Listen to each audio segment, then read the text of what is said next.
Friends, welcome to E-Pathshala in Linguistics. Today we are going to discuss part 2 of the special features of Munda languages. As you recall, we have discussed several features of the Munda languages in part 1.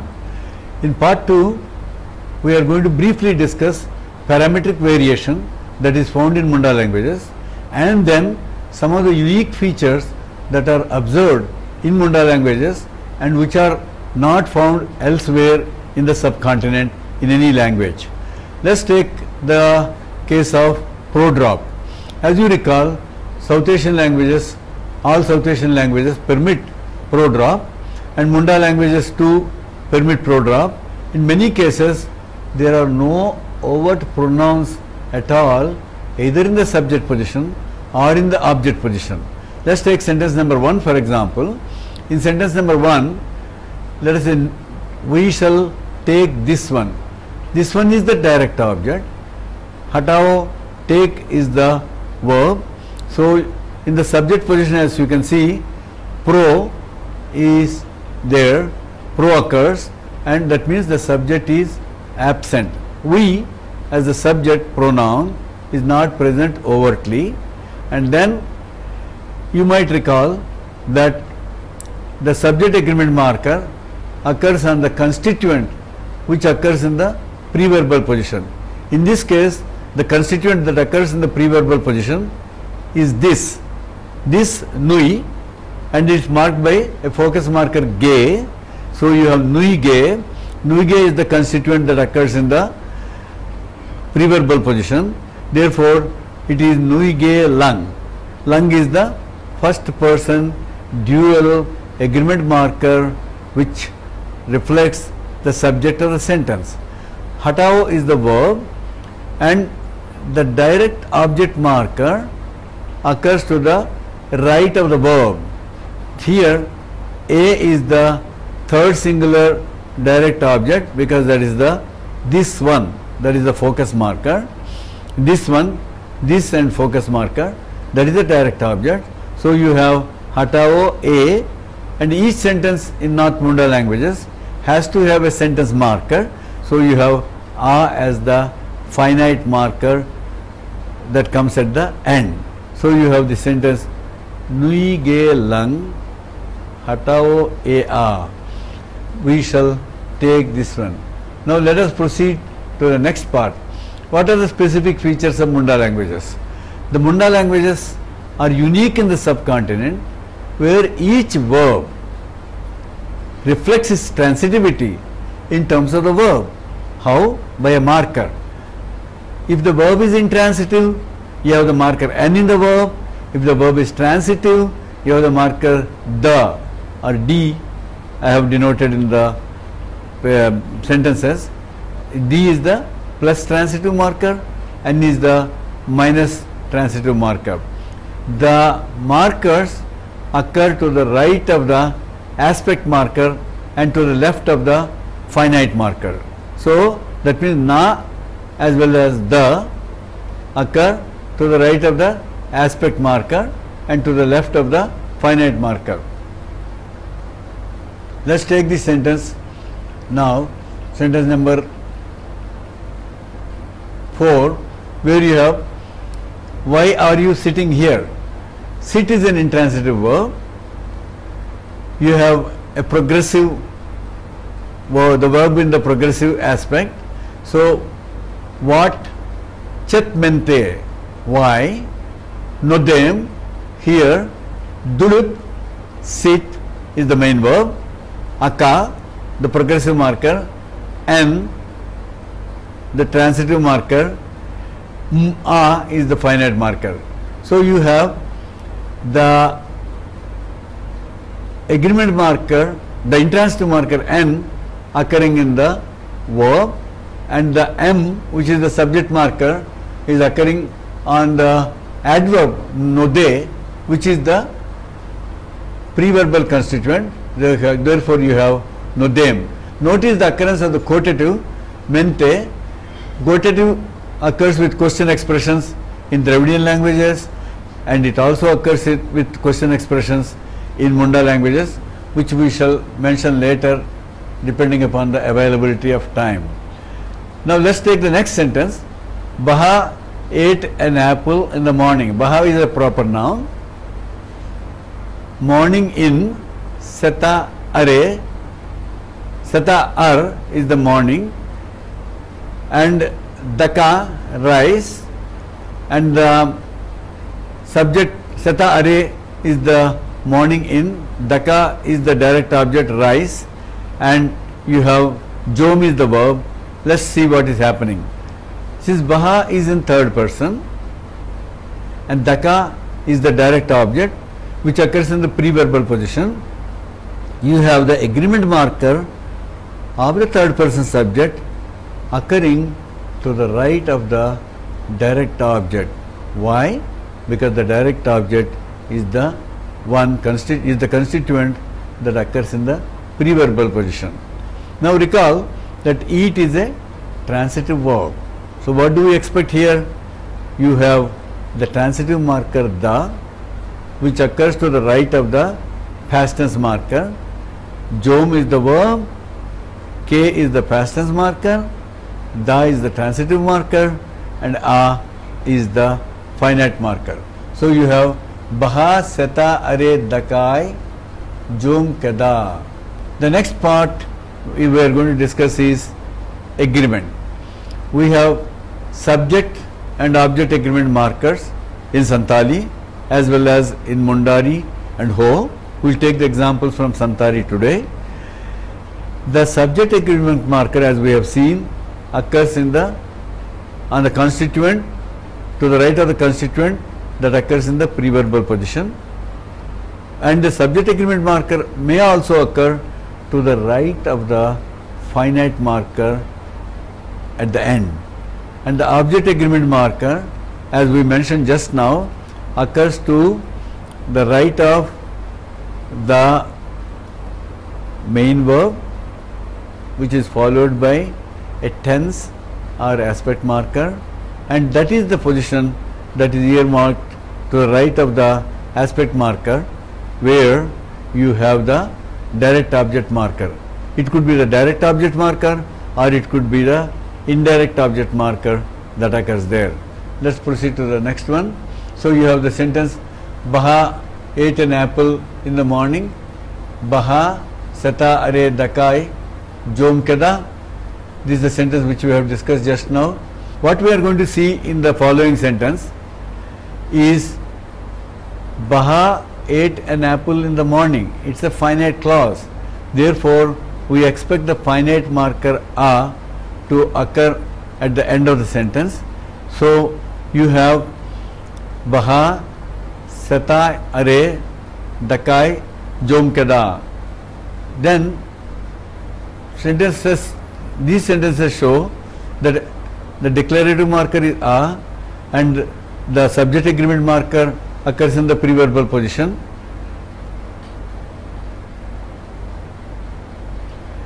Now the subject agreement marker can keep moving. How? If the direct object Daka is pro-dropped, then what happens is the pre-verbal constituent that is there is Seta Are.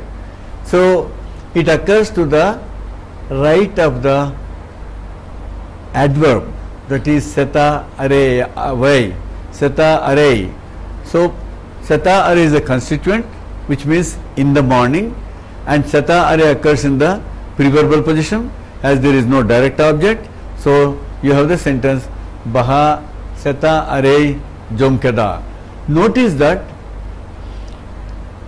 the subject agreement marker cannot occur to the right of Seta alone, because Seta Are is a constituent, Seta is not a constituent.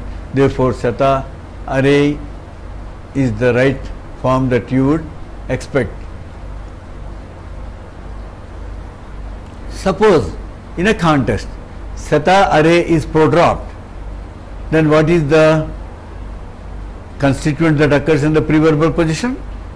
It is the subject that occurs in the pre-verbal position.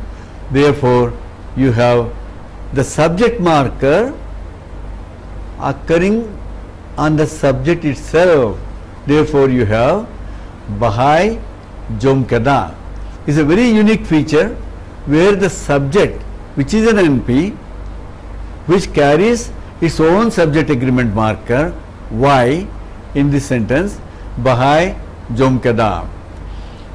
What happens if the subject is also pro-dropped? Because these languages are heavy pro-drop languages like the Caucasian languages. Then what happens when the subject is pro-dropped?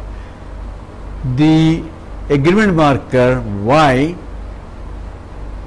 which is a subject agreement marker, occurs to the right of the finite agreement marker Jom Kadai.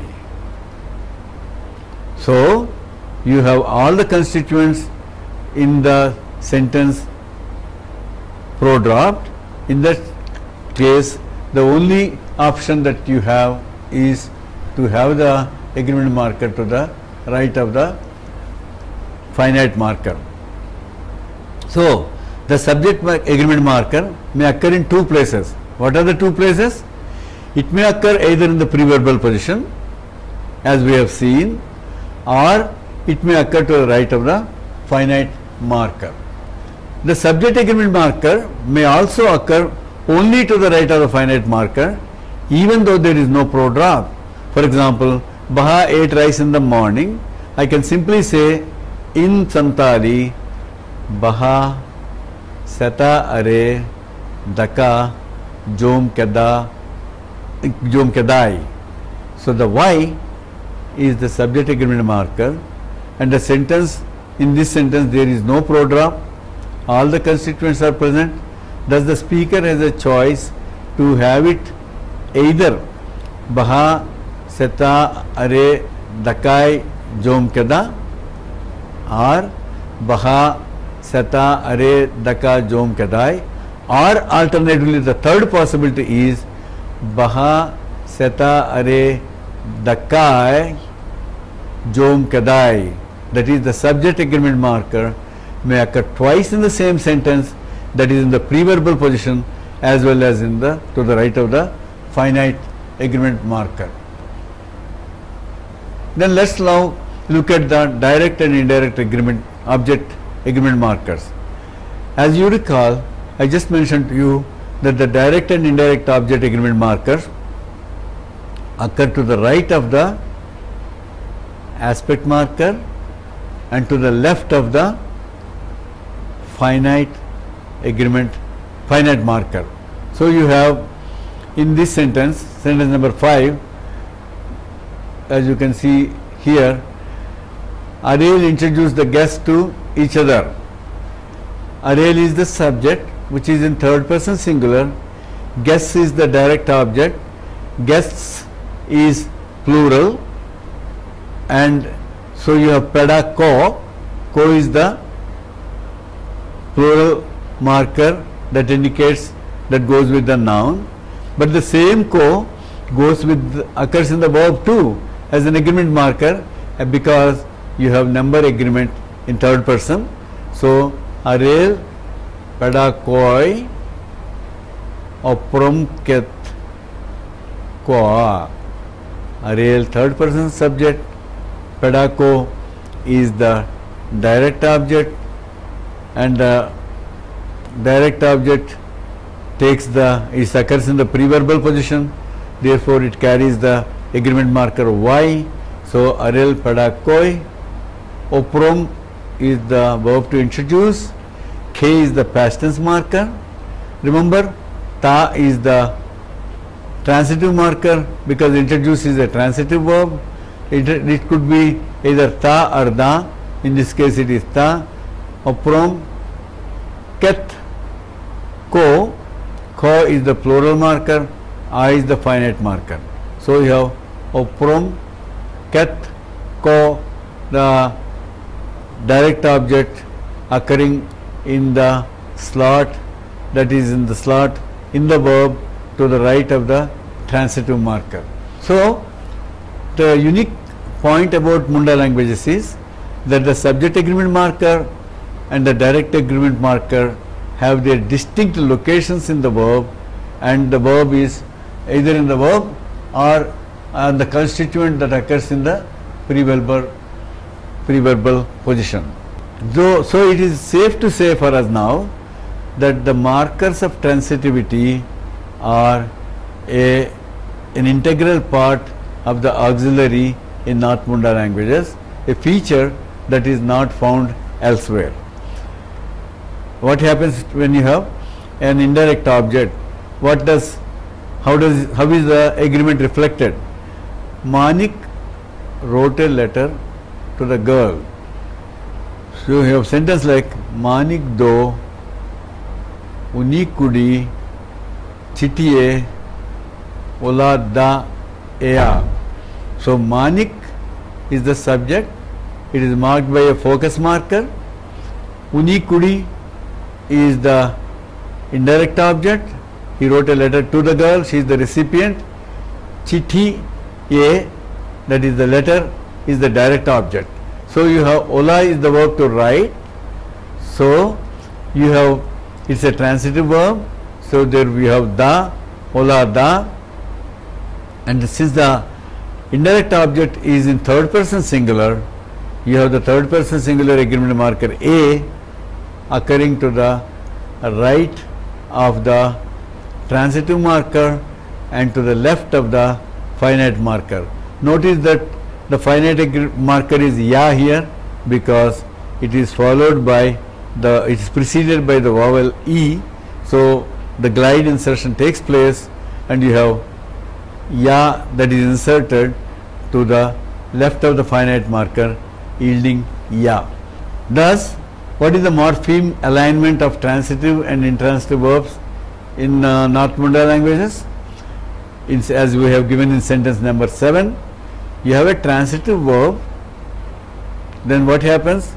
Take the root, you put the auxiliary, that is the plus or plus transitive marker, and you have the object agreement marker, then the finite marker, and the subject agreement marker may optionally occur to the right of the finite marker. Or you can also have the intransitive verb where the root occurs, the root is followed by the auxiliary is followed by the minus transitive marker na, and then the finite marker occurs and the subject agreement marker may also occur optionally. After this we talk about adjective incorporation. Adjectives in Dravidian languages and Indo-Aryan languages are free forms like acha ladka. You can say acha is a free form and ladki achhi hai, the girl is good. Achhi is again which occurs in the predicate position is also a free form, it's a predicative adjective. Now Munda languages have both types of adjectives. An adjective may occur as a free form or it may occur as part of the verb. An adjective indicating quantity, let's say ngok. Ngok means a little. It occurs to the right of the noun that it qualifies. So you have a sentence such as 8.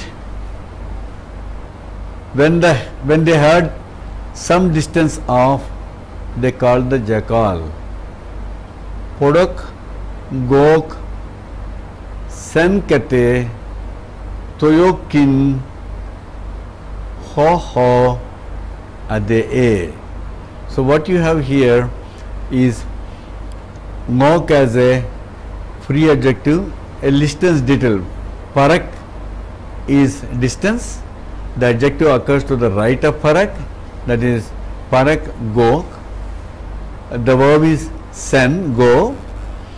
Kate is the conjunctive participle, that means having gone a little distance off.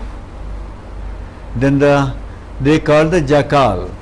They is the dual subject which is not overtly present.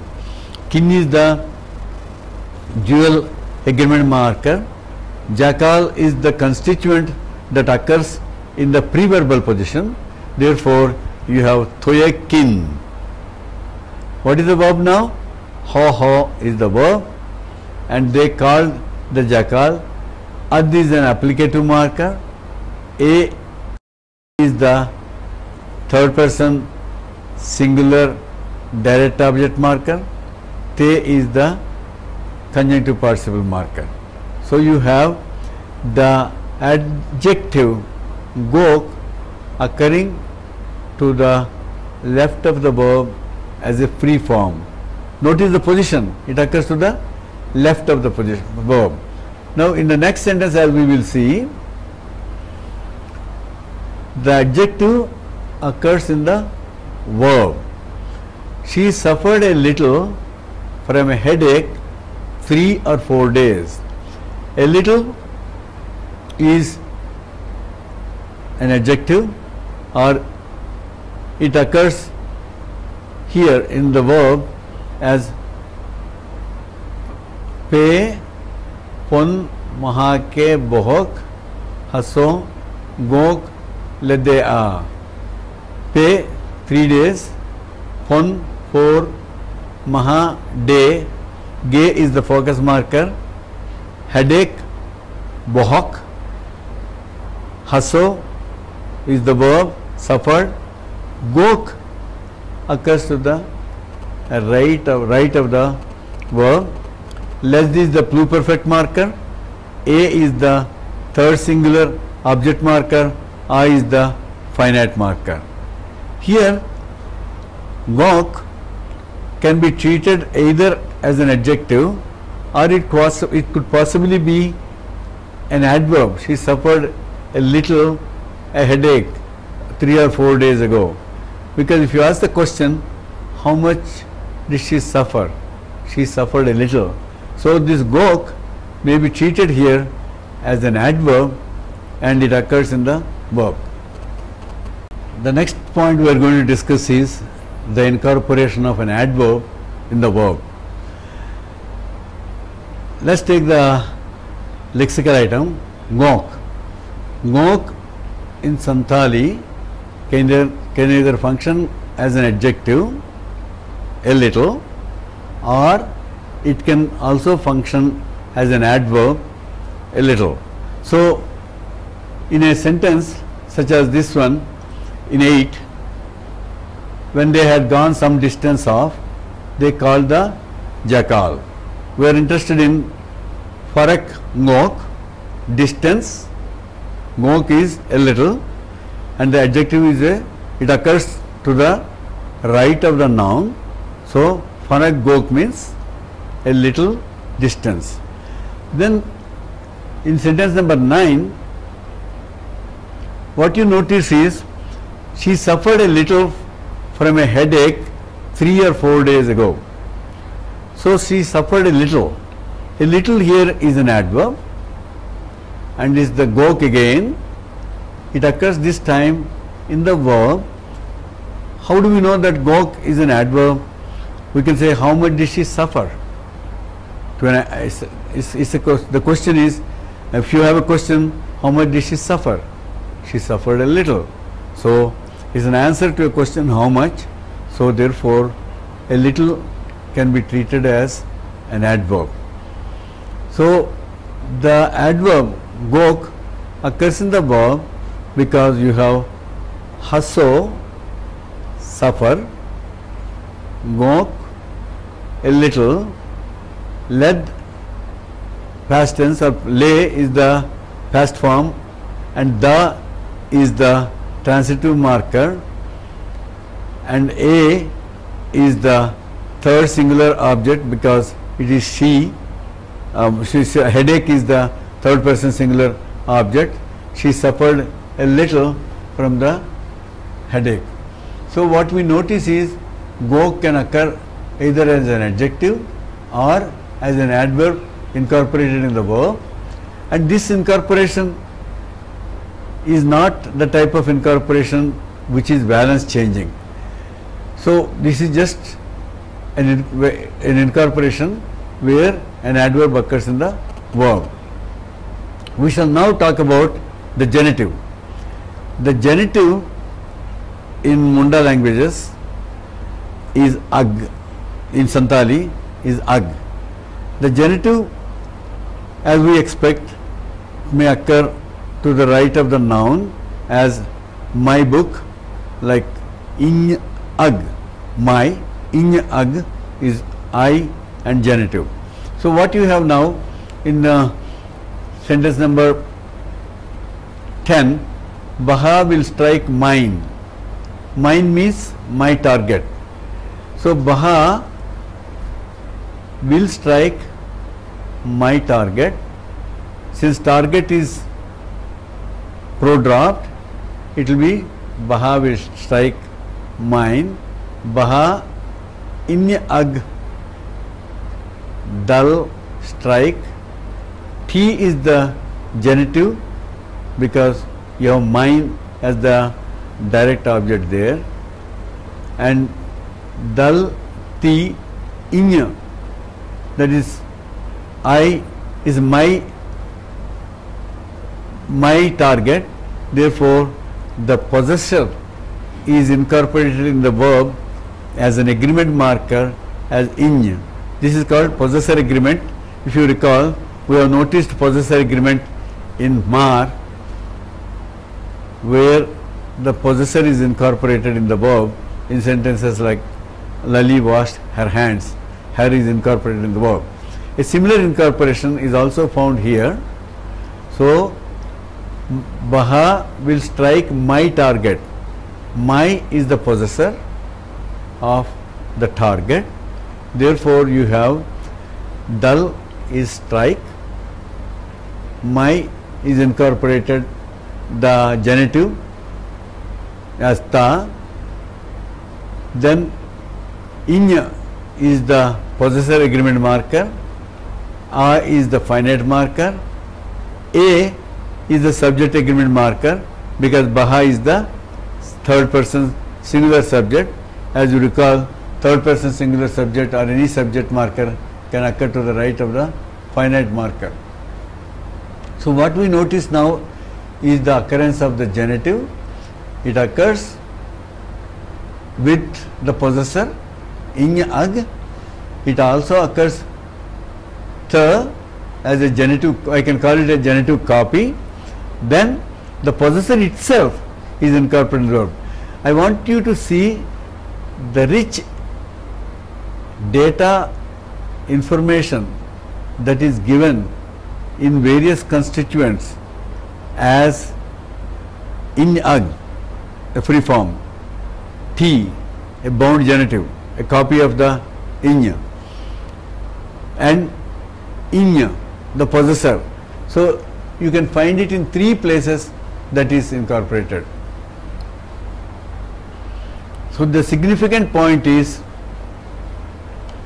that the free form ag and the incorporated form T, they are not homophonous.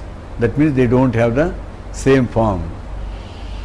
Then another distinct feature of Munda languages is, North Munda languages, is that there is no noun verb distinction. The same lexical item can be used either as a noun or as a verb. What do we mean by that?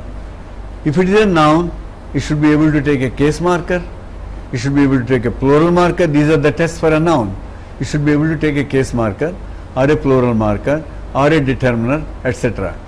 If it is a verb, it should come in to the right of the verb stem or tense marker, etc. It should be part of the verb. So let us see a verb like how can you form a verb out of a noun?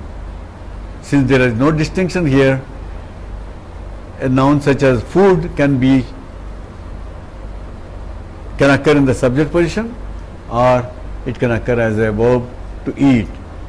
In Hindi, in some of the dialects of Hindi, Eastern dialects, you have noun verb combinations. For example, you can form a verb out of a noun. Take the noun such as lathi, which is a very common word which is borrowed in many Indian languages.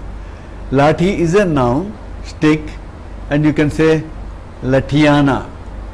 That means to beat somebody. What is happening in lati? The vowel is la, a, and the vowel is a long.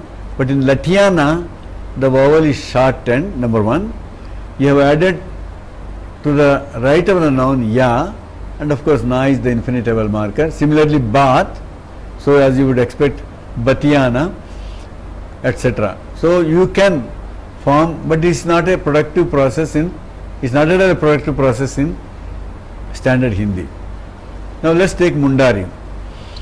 Mundari, in Mundari, Jom means food. You are looking for food. The subject is second singular.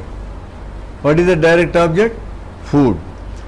Jom, M, the second singular subject agreement marker that occurs to the right of Jom, because Jom is the constituent that occurs in the preverbal position. Jom M Namtana. You are looking for food. Now the same lexical item Jom, as we will see now, occurs as a verb. I am eating the meat. What is the subject? I, which is pro-dropped. Inya is not visible, and meat is the direct object that occurs in the preverbal position. Therefore, jiluinya. What is the verb? Jom. Jom tana. Jom is the verb to eat. Tan is the progressive marker. I is the finite marker. Therefore, you have Jom occurring as a noun as well as a verb. In Khadiya, another Munda language, in Khadiya 2, there is no distinction between nouns and verbs. In Khadiya, the lexical item rochob, side, may function either as a noun, as in 13, or as a verb in 14. As a noun, it can take the oblique case marker. That's a good test to prove that something is a noun if something takes the case, if takes a case marker. So as you can see in sentence number 14 on the screen, ho rochabte chulkinya. I went to that side. Ho is that, rochab is side, te is the direct object, chul is the verb to go, ki is the past tense marker, iny is the first singular agreement marker. Then I can also use rochab as a verb. How? Ho rochab ki inya. That is, rochab is used as a verb. The agreement marker ki, the past tense marker ki, occurs to the right of the verb, and nya, the subject agreement marker, occurs to the right of the past tense marker. And what is ho? Ho is that. That means that side. So literally, the sentence means I went to that side. Literally, as Peterson in his book gives, I that sided. So what we notice is again another unique feature of these languages, that there is no distinction between nouns and verbs. The next point that we want to talk about is anaphors. The anaphors are reflexives and reciprocals. There are no nominal reflexives or no nominal reciprocals in Munda languages. There is a verbal reflexive, there is a verbal reciprocal that occurs in the verb, and it is this verbal reflexive or verbal reciprocal that conveys the reflexivity or reflexive interpretation in a sentence. Okay, let us see what we mean by that. Let's take the reciprocals first. In Santali and Mundari and Ho, the reciprocal marker is a marker that is infixed in the verb stem. That is, you take a verb stem, it occurs to the right of the first syllable pa. I have used P capital A. Why? Because the capital A signifies that this A harmonizes with the stem vowel.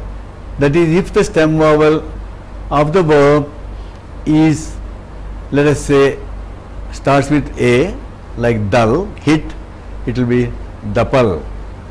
Isi means to cook, it will be, you can expect EPC. Why? E is the first syllable, P capital A occurs, this capital A harmonizes with E, then you have EP, EPSIN. We will see these forms now. So, Pa, Dal, Dapal, E, EPSIN, etc. Now we can see the form. The two of them, that is, they are fighting with each other. Notice that there is no word for each other. So what do we do now? You take the verb hit, da, insert dal, and you take the first syllable, that is da, and put the pa there. Since it is da, it is dapal. So unkin kin, dapal kana. Now what are the points that are worth noticing here? Unkin means they.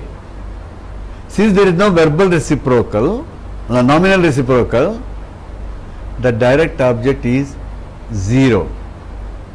And where does the subject agreement marker occur? There are two positions that it can occur in. One is to the right of the subject itself or to the right of the finite marker. In sentence number 15 you can see unkin kin, that is the kin which is a dual agreement marker occurs on the subject itself. Unkin kin dapal kana. Why na is coming there? Na is a minus transitive marker. Whenever you have a reflexive or a reciprocal, the minus transitive marker occurs. The reason being, all reflexive and reciprocal constructions, when there is a verbal constituent, verbal, reflexive or reciprocal, are minus transitive. So you have the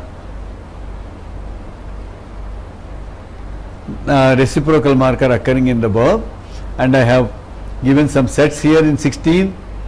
Isin, cook on your right, and Ipisin, to cook for each other. Telo, to push. Te is your first syllable, therefore te has the vowel a, so you would expect tepelo, which is correct. You can see it in the second one. Or is to pull.